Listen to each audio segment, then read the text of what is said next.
What's up, my pack? How's everybody doing out there? Today, guys, we're gonna check out a vid. This is mainly more dedicated to my Aussie pack members.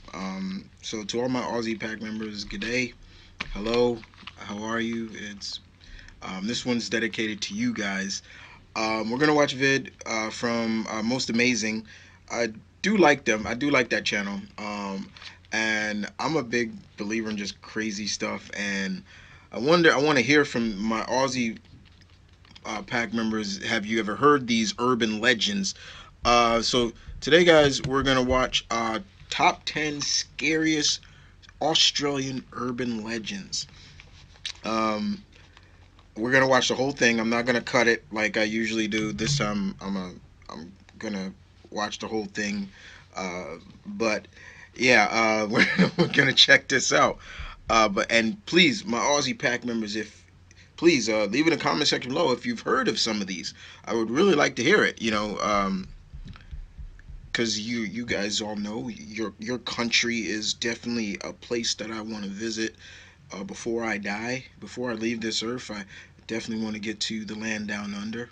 Um, so yeah. But anyway, let's do this, shall we? All right, here we go.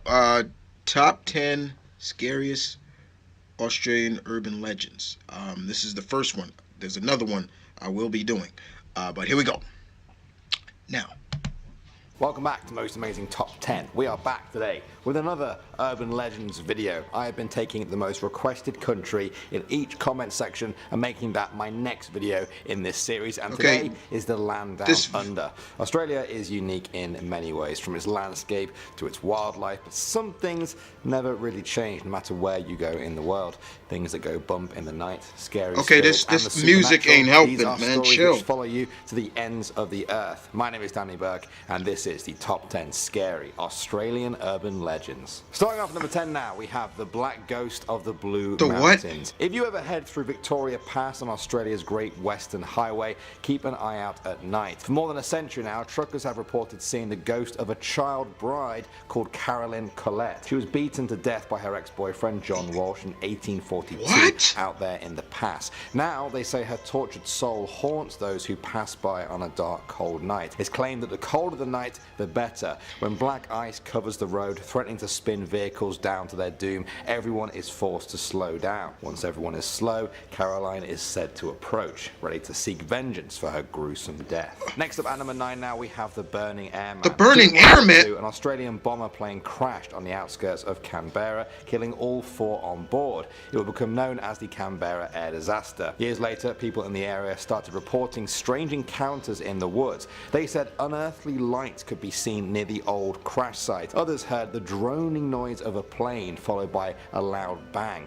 Then things got weirder. A teenage girl once ran screaming from the forest, saying that she was being followed by a long dead airman. She said he was covered in fire and that he followed her to the edge of the forest. More people began to report the same thing, horrific encounters that left people traumatized. The stories have been enough to turn some people away from the forest forever for fear of seeing this burning airman stalking them through the trees. Moving on to number 8 now, we have Kelly. This is a very creepy one that was shared on Reddit. User Puppy2010 said that they have relatives in the northern beaches area of Australia on the country's east coast. There, locals tell tales of a girl called Kelly who would appear in people's cars near Oxford Falls if they were travelling alone past midnight. She is said to be the spirit of a girl who died in a car crash. That's some Ju-on right there. And has haunted the road ever since. For me though, the scariest part of the story is that if you don't tell Kelly to get out of the car, she will take control of the car. What? Those who believe in the tale of Kelly, they worry for the travellers who have never heard this story before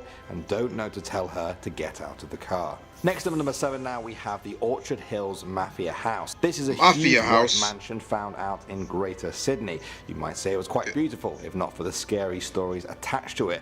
For some ghost hunters, no place in Sydney has more spirits than the Orchard Hills Mafia House. Lights are said to just flash off and on even when the building is empty. From the outside, people have seen creepy shadows shadows flickering behind the curtains. Some people even claim that these shadows come outside and approach visitors, chasing them down the driveway with demonic grins on their faces. Why are there so many spirits said to live there? Well, that goes back to the building's name. It's called the Mafia House because it was said to be owned by members of a local mafia group. They were rumored to routinely execute informants and snitches in one of the upstairs rooms. Between the murderous gangs and the spirits of their victims, many people choose to stay well clear of the big white mansion. Coming in at number 6 now, we have the Hawkesbury River Monster. In a lot of well, we got like a Loch Ness monster. We discuss creatures that bear a strange resemblance to the Loch Ness Monster. Well, perhaps this is Australia's version.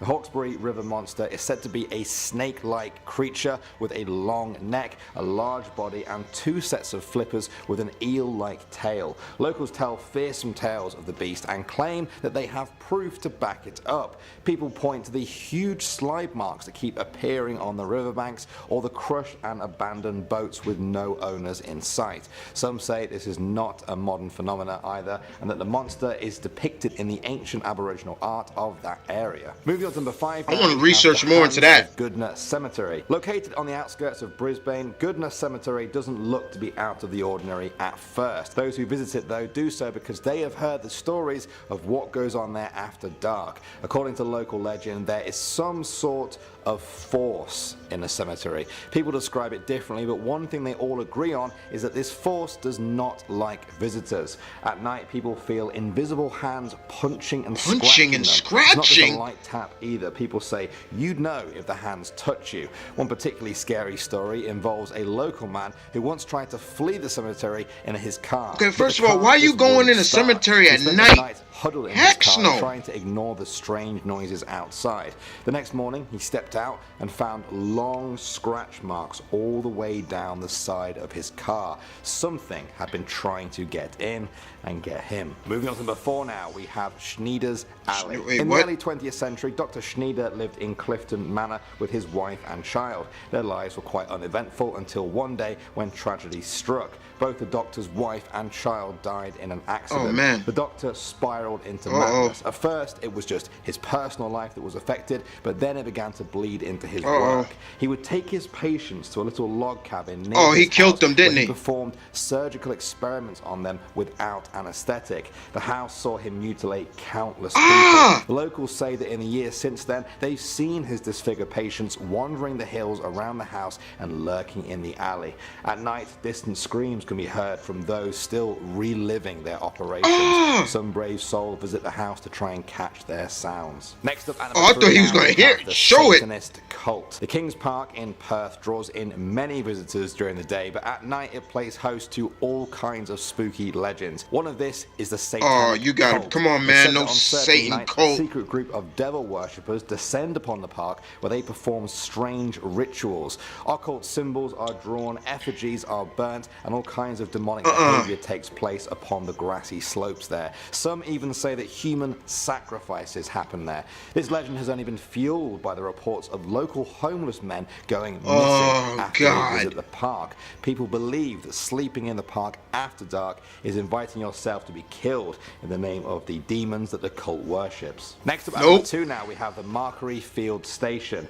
In the southwest suburb of Sydney lies a train station with a grisly secret. When the last train leaves Markery Field Station and the platform is totally that train station look creepy. Can be heard in the breeze. Believers say the station is haunted. For those that find the crying scary to hear, things only get worse. Some say the crying eventually stops, and then, after a short pause, it turns to blood-curdling screams of anguish. On some occasions, people even see the ghost itself. A teenage girl. That's from Juhan right there. Why you?